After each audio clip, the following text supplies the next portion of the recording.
Good evening प्यारे बच्चों। जैसा कि हम पिछली वीडियोस में कुछ चैप्टर्स कवर कर चुके हैं क्लास 10th की, पहला दूसरा तीसरा, और आज उसका फोर्थ चैप्टर स्टार्ट करेंगे क्लास 10th में। चैप्टर का नाम है द्विघात समीकरण। आज इसका इंट्रोडक्शन पूरा कंप्लीट करते हैं इस वीडियो में। अगली वीडियो में हम इसकी एक्सरसाइज देखेंगे। तो जैसा कि चैप्टर का नाम है द्विघात समीकरण, तो द्विघात समीकरण क्या होता है कि एक ऐसा बहुपद होता है जिसमें चर की जो घातें होती हैं वो दो होती हैं। तो जो बहुपद है, द्विघात बहुपद है, इसकी चरों की घात जो होती है वो दो होती हैं। तो जैसे पहले तो बहुपद और उसमें ये समझ लेते हैं बहुपद और समीकरण में क्या अंतर होता है। तो बहुपद जो होता है जैसे एक्स स्क्वायर प्लस में 7x प्लस में 12 12 बराबर 0। यदि मैं जीरो लगा देता हूं तो ये समीकरण हो जाता है, और यदि मैं जीरो नहीं लगाऊं तो ये बहुपद है।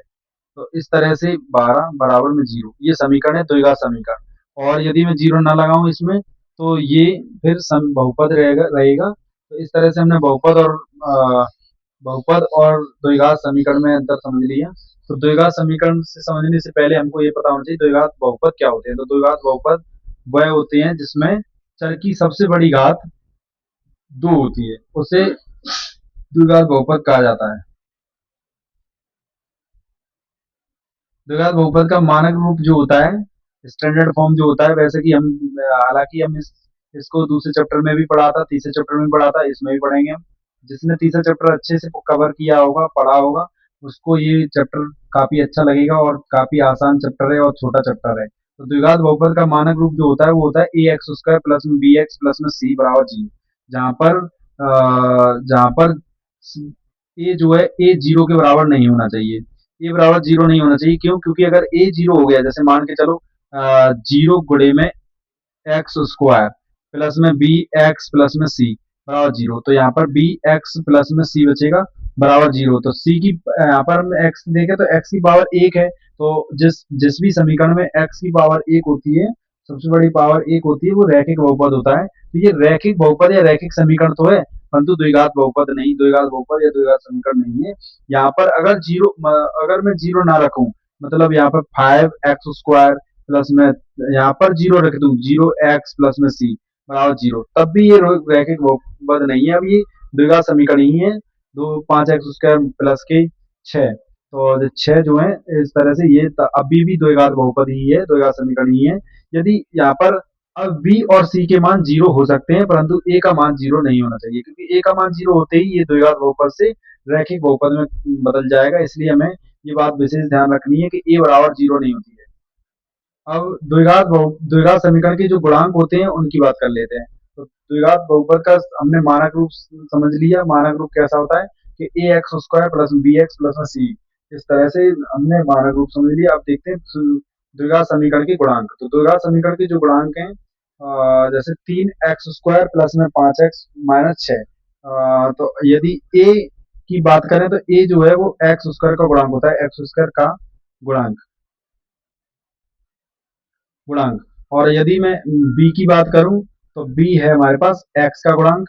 और यदि c की बात करें तो हमारे पास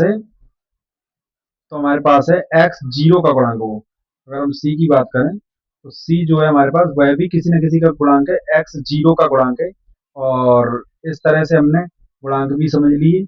और c को हम कह सकते हैं वास्तविक संख्या, और a और b c जो है, a b और c तीनों ही वास्तविक संख्याएं हैं। हमें ये भी बात ध्यान रखनी है कि तीनों ही वास्तविक संख्याएं हैं। तीनों तीनों वास्तविक संख्याएं हैं। और जहां पर सी एक अचर पद है। अचर पद क्या होता है? जिसमें एक्स और वाई यानी कि जिसमें कोई भी गुणांक चर नहीं होता है, अचर ही होते हैं। वो उन संख्याओं को हम अचर पद कहते हैं। संख्या होती है उसको हम अचर पद कहते हैं। इस तरह से हमने द्विघात समीकरण की गुणांकों को भी समझ लिया। अब आते हैं द्विघात समीकरण को हल करने की विधियां। तो द्विघात समीकरण को हल करने की दो विधि हैं। पहली है गुणनखंड विधि, दूसरी है द्विघात समीकरण, द्विघात सूत्र या फिर श्रीधराचार नियम भी कहते हैं। श्रीधराचार धराचार देखते हैं अगली विधि में, हम अगले उसमें देखेंगे श्रीधराचार। पहले देखते हैं गुणनखंड विधि। तो गुणनखंड विधि की बात करें तो सबसे पहले कैसे हल करते हैं गुणनखंड विधि को, तो गुणनखंड विधि फिर हम देखें श्री चराचार विधि या फिर द्विघात समीकरण को देखते हैं। तो द्विघात समीकरण जैसे यहाँ पे लिखा हुआ है 3x² प्लस में x माइनस 4 बराबर 0। तो इसमें सबसे पहले ये आगे वाले नंबर और पीछे वाले नंबर का मल्टीप्लाई कर लेते हैं। तो 12 होगा, 12 के ऐसे फैक्टर करने हैं हमको कि जो माइनस करके, यहाँ जो माइनस का साइन लगा है माइनस करके ये 1 के इक्वल हो जाए, क्योंकि x का जो गुणांक होता है वो हमको लाना होता है इसको अरेंज करके। ऐसा एक अरेंजमेंट तैयार करेंगे जिससे कि इनके मल्टीपल का एक ऐसा अरेंजमेंट तैयार करेंगे जिससे कि हमारे पास एक आ जाए। तो इसको करेंगे हम। तो सबसे पहले हम क्या करेंगे, 2 से डिवाइड कर देते हैं इसको। तो 2 से 6 टाइम्स, 2 से ये 3 टाइम्स और 3 से 1 टाइम्स। तो इसका अरेंजमेंट देखें हम तो 6 का सॉरी 12 का अरेंजमेंट दो दो संख्याओं में देखें तो 3 और 4 होता है, या फिर 4 और 3 भी लिख देते हैं। यदि मैं 4 में से 3 माइनस कर दूं तो मेरे पास एक बचेगा। तो इसी अरेंजमेंट को यहाँ पर हम लिख सकते हैं। तो ये थोड़ी इंपॉर्टेंट बात है, इसको रफ कार्य में करके देखना होता है। तो इसको मैं जो है थोड़ा साइड से कर देता हूँ और इसको हल करके दिखाते हैं। तो यहाँ पर मैं x की जगह, x के आगे जो गुणांक है इसमें लिखूंगा 4 - 3, और बाहर जो भी हमारे पास x, तो x लिख देंगे -4 बराबर 0। -4 बराबर 0। 3x², 3x², 3x², 3x² plus में 4 का गुणा x में करें तो 4x आ जाएगा, माइनस 3x आ जाएगा, -4 आ जाएगा बराबर 0 बराबर 0। अब इन दोनों टर्म में से इन दोनों टर्म्स में से जो कॉमन लेना होगा हमको। तो कॉमन हम वही संख्या लेते हैं जो दोनों का मासा होता है। तो 3x² और 4x, तो 3x² के अगर गुणनखंड करें तो 3 गुणे में x गुणे में x होता है। और अगर 4x के गुणनखंड करें तो 4 गुणे में x होते हैं। तो सॉरी, एक ही x है तो एक ही x लिखेंगे। अब एक x कॉमन मिल रही है, तो एक x जब हमें कॉमन मिल रही है और संख्याओं में कुछ भी कॉमन संख्या नहीं मिल रही है तो फिर हम कॉमन नहीं लेंगे। तो इसमें से 3x बचेगा, और यदि मैं x का डिवाइड 4x में दूंगा, जैसे 3x² में डिवाइड दिए x से एक x कट जाएगी तो 3x बचेगी, क्योंकि गुणा में जैसे घातें जुड़ती हैं वैसे ही भाग में घातें घट जाती हैं। यहाँ पे एक घात है, यहाँ पे दो घात है, तो दो घात में से एक घात घटा देंगे तो x की पावर 1 बचेगी, तो 3x हो जाएगा। तो मैंने 3x ऐसे ही लिख दिया। अब 4x में भाग दूंगा तो 4x में x से x काट दूंगा तो बचेगा 4। तो इस तरह से मेरे पास 4 बचेगा।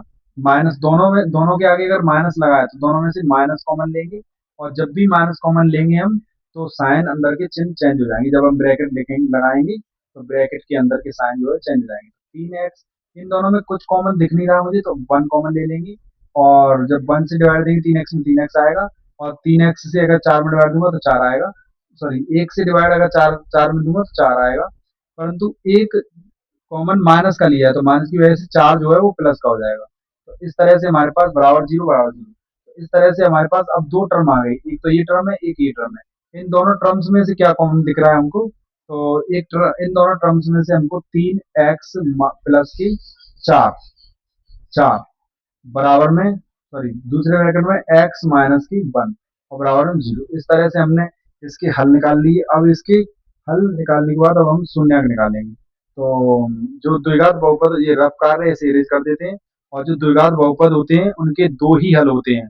तो इस तरह से हमने दो हल निकाल दिए हैं इसकी। अब इनसे हम जो है x और x के मान निकाल लेते हैं। तो तो x के मान निकालेंगे तो ऐसे वो निकलेगा, x 3x प्लस के 4 बराबर 0। तो 4 इधर आके माइनस का हो जाएगा बराबर में 3x, x बराबर हो जाएगा -4/3। तो इस तरह से हमारे पास पहला शून्यंक आ गया, या इसको हल कह सकते हैं।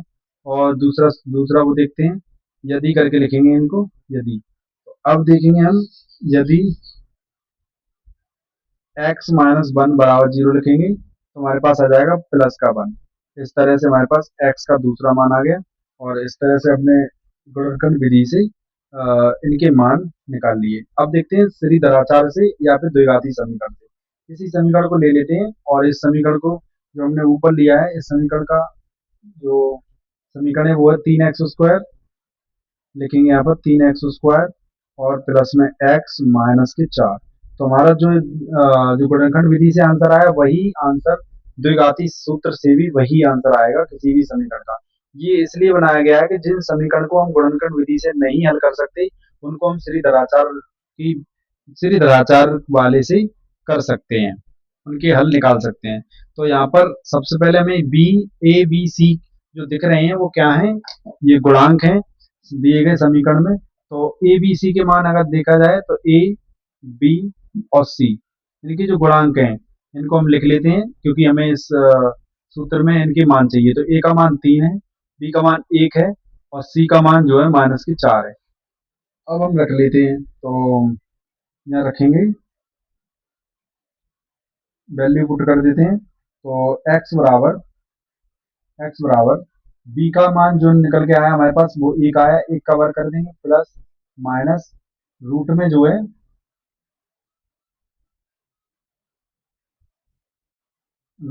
है बी स्क्वायर -4ac रख देंगे।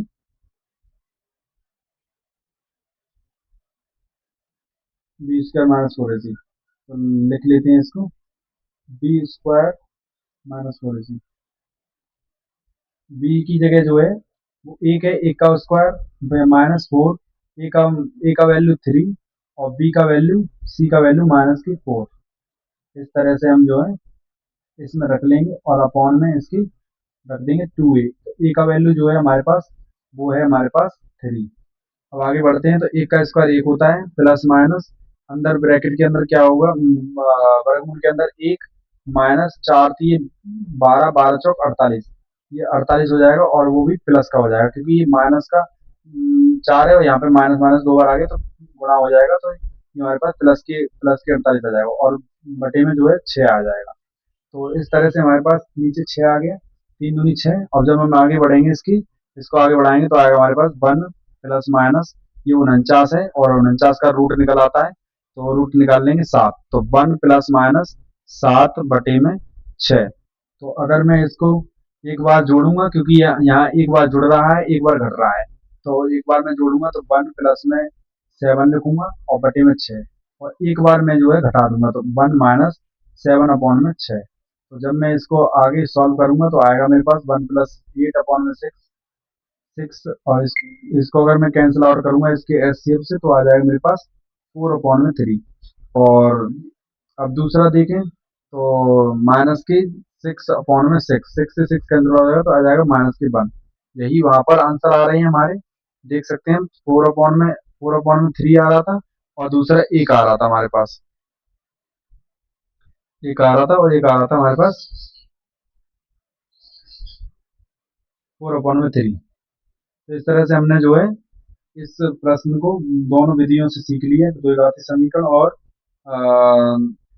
और गुणनखंड विधि द्वारा। और दोनों से ही उत्तर हमारा सेम आ रहा है। अब देखते हैं विविक्तकर की बात कर लेते हैं। विविक्तकर जिसे डिस्क्रिमिनेंट के नाम से जाना जाता है। इससे क्या होता है कि इससे हमें ये पता पड़ जाता है किसी भी द्विघात बहुपद की या द्विघात समीकरण की मूल किस प्रकार होंगे, वास्तविक होंगे या बराबर मूल आएंगे या फिर कोई भी वास्तविक मूल नहीं होंगे। तो एग्जाम्पल से समझ लेते हैं। सबसे पहले अगर डी, सबसे पहले देखते हैं यदि डी का मान यदि छोटा आएगा तो दोनों जो है छोटा नहीं ये गलत गलत ना हुआ है। इसको साइन को मैं इरेज करके दूसरा साइन लगा देता हूँ।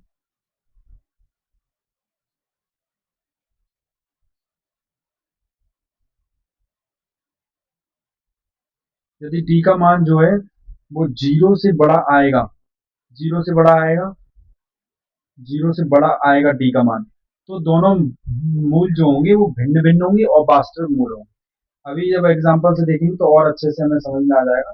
यदि डी का मान 0 के बराबर होगा तो दोनों मूल जो है बराबर होंगे और यदि डी का मान जो है यदि छोटा होगा 0 से तो फिर हमारे पास मूल कैसे आएंगे, तो हमारे पास मूल जो है कोई वास्तविक मूल नहीं होंगे, अवास्तविक मूल मिलेंगे। तो इनको हल करके देख लेते हैं अब हम इनके एग्जांपल्स को, इनसे हमें पता पड़ जाएगा। तो अब इसको मुझे देखना है एग्जांपल नंबर 1। देखते हैं कि 2x² - 5x + 3 बराबर 0, इसको हमें जो है विविक्त कर से देखना है। तो विविक्त कर से देखना है कि इसके मूल जो है किस प्रकार के होंगे। तो सबसे पहले हम यहाँ पर d बराबर निकालेंगे, d बराबर बी स्क्वायर माइनस 4ac, ये चेक करेंगे। तो यदि d का वैल्यू कैसा आता है ये चेक करते हैं। तो सबसे पहले हम देखते हैं कि यहाँ पर b की जगह लिखेंगे हम 5 - 5, abc के मान मान चाहे तो हम लिख सकते हैं abc के मान, हर समीकरण के लिख लेते हैं।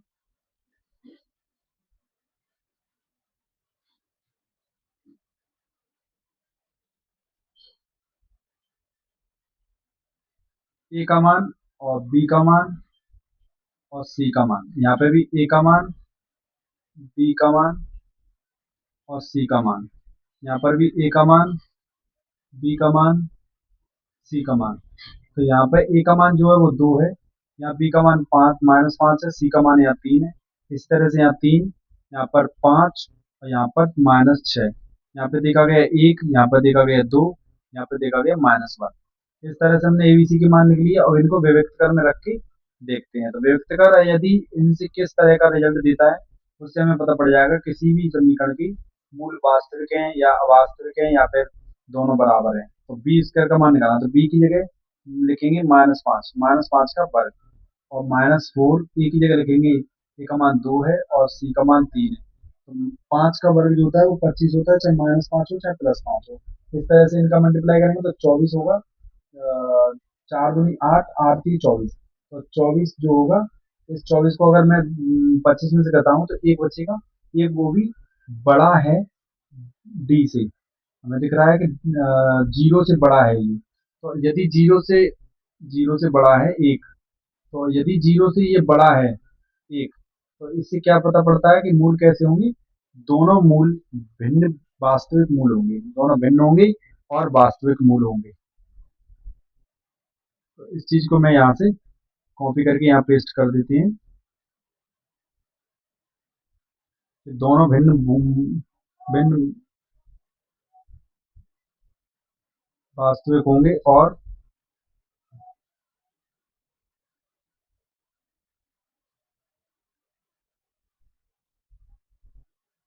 अब आगे चलते हैं, दूसरा एग्जांपल देख लेते हैं हम।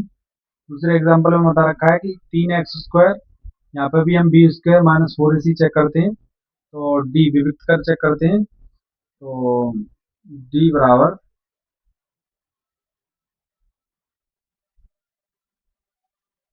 डी बराबर b² - 4ac, ये चेक कर लेते हैं। तो यहाँ पर हम जब चेक करेंगे b² - 4ac, तो माइनस के सॉरी प्लस के 5 है यहाँ। तो 5 का वर्ग, फिर -4, ए की जगह 3 और गुणे में -6। तो इस तरह से मल्टीप्लाई करेंगे तो ये 24 25 आ जाएगा, 25 और माइनस 4 × 3 = 12, 12×6 = 72। तो 72 आएगा। और यहाँ पर देखें तो ये माइनस के 72 25 माइनस के 72 में से 25 जब माइनस करेंगे तो माइनस का आएगा। 25 माइनस करते हैं, 12 में से 5 गए तो 7 और 6 में से 2 गए तो 4, 47 आएगा माइनस का। और हमें पता पड़ रहा है कि जो वेक्टर है वो जीरो से छोटा है। तो जीरो से छोटा है -47। जब ये छोटा आता है तो हमें पता है कि जो इस मूल कैसे होंगे, दोनों मूल भिन्न भिन्न होंगे। सॉरी, दोनों मूल कैसे होंगे, कोई वास्तविक मूल नहीं होगा। तो इस चीज को भी यहाँ पर लिख देते हैं हम कि कोई भी मूल जो है वास्तविक नहीं होगा। जब जब व्यक्त कर जीरो से छोटा आता है तब कोई भी वास्तविक मूल नहीं होता है।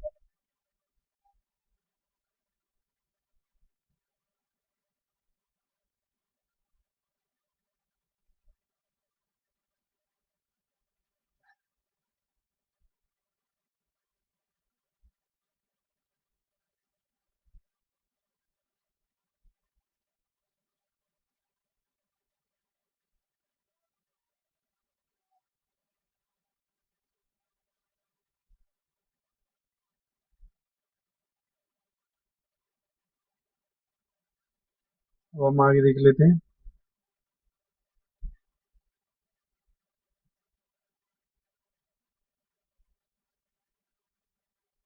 आगे तीसरा हमारा लास्ट रह गया है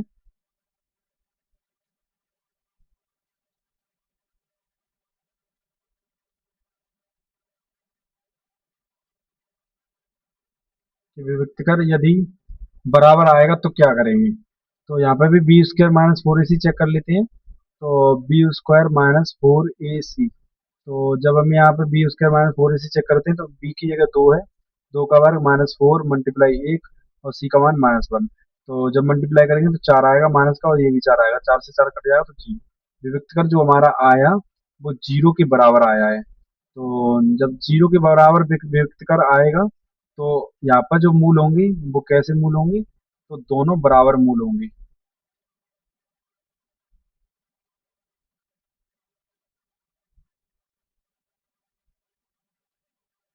तो इस तरह से हमने जो है तीनों कंडीशंस जो है विभक्त कर के द्वारा हमने पता कर ली कि कौन सी कंडीशन होगी तब हमारे मूल किस प्रकार के होंगे। इस तरह से हमने ये चीज जान ली।